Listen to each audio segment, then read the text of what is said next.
Здравствуйте, дорогие наши друзья и коллеги. Вы на канале «Давай запишем», с вами Александр. Продолжаем серию наших роликов про наушники. И сегодня у нас на очереди вполне себе бюджетные от компании Zoom. Внимание, модель ZHP1. Погнали.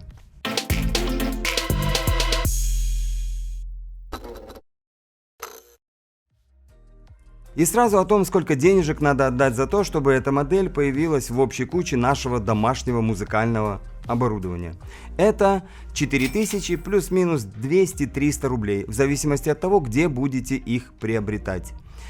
Деньги совершенно небольшие, и на этом вся предварительная радость исчерпывается, потому что все мы прекрасно понимаем, что все остальное в наушниках по такой цене может и не порадовать. Однако не будем торопиться, было достаточно случаев, когда абсолютно что-то недорогое показывало вполне хорошие результаты. Посмотрим. Ну а теперь давайте по порядку и согласно всем нашим традициям. Значит так, 3 основных вопроса всегда стоят перед желающими купить те или иные наушники. Это цена. Об этом мы уже поговорили. Дальше звучание, громкие, негромкие и насколько хороши частотно. И последнее, как удобно сидят на голове. Вопрос действительно серьезный, поскольку как хорошо бы что-то там не играло, но если от ношения есть дискомфорт, то скорее всего от такой покупки мы с вами отказываемся. Вот давайте с этого пункта и начнем. Весят эти зумы 220 граммов, что в общем-то является нормальной цифрой, но при этом посадка на голову кажется немного жестковатой и вызывает ощущение некой большей тяжести, чем должно быть от 220 граммов. Но, друзья мои, тут ставлю очень сильный акцент на том, что это мои личные ощущения. И, естественно, никак нельзя исключать того, что кому-то они сядут прям идеально, и никаких намеков на неудобства попросту не будет. Все зависит от размера нашей с вами коробки и формы ушей. И поэтому, как ни крути, лучшим способом выбрать наушники под свои формы и размеры будет примерка той или иной модели в магазине. Если такой возможности нет, то это, конечно, хуже, и тогда уже придется искать и пытать владельцев подобных наушников на предмет удобства с уточнением их собственных размеров. Ну а что делать? Дальше. Наушники являются закрытыми. Кстати, замечу, что прилегают к голове очень плотно, что, в общем-то, хорошо. Имеют 40-миллиметровые драйверы. Амбушюры сделаны из искусственной кожи. В комплекте идет 3-метровый прямой отстегивающийся кабель и переходник на 6,3 мм.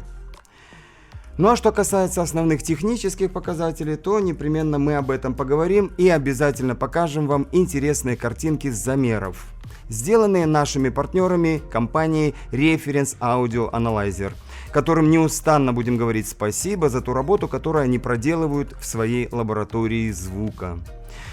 И случится это все сразу же после тестового прослушивания, запись которого мы делаем при помощи бинаурального микрофона 3DO. Понятно, что это не ноймановская голова стоимостью на сегодня выше 1 000 000 рублей, но и там еще не факт, что все запишется так, как слышится в натуре. Короче, слушаем, друзья, а после поговорим.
Ну что ж, послушали, оценили, и теперь давайте подведем итоги, опираясь в том числе на лабораторные исследования.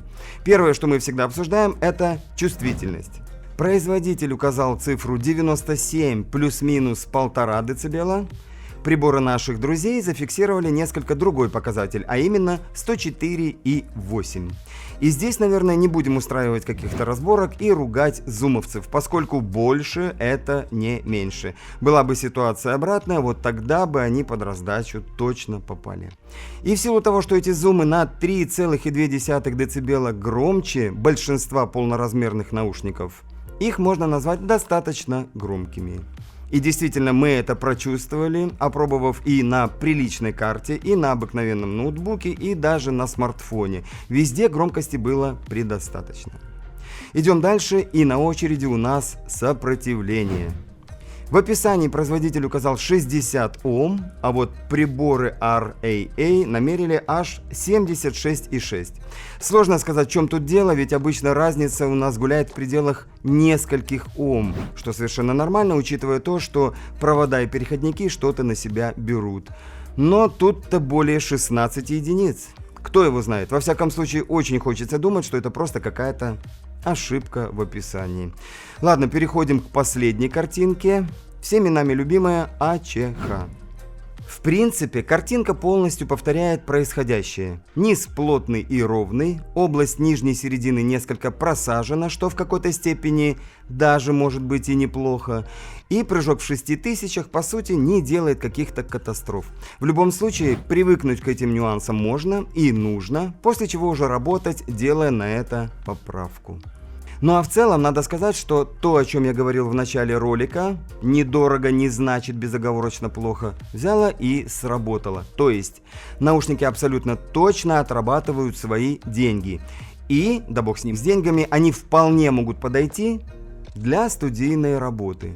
Запись — это само собой даже и не обсуждается, речь о сведении. Годятся на все 100%. Единственный нюанс, который остается открытым, это, повторяю, удобство сидения на голове. Вот правда, порядка 10 минут, и я заимел большое желание их снять. Не знаю, так ли они категорически не подходят именно мне, но во всяком случае я не помню, какие еще модели из вменяемых вызывали у меня подобные ощущения. Вот так вот, друзья мои, товарищи. Ну что ж, на сегодня это все.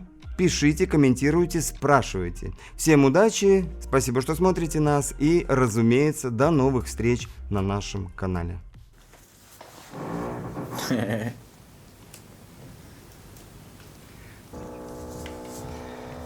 Это кто-то открыл стоматологическую поликлинику, видимо, для бегемотов, перфораторами. Пишем, да? Угу.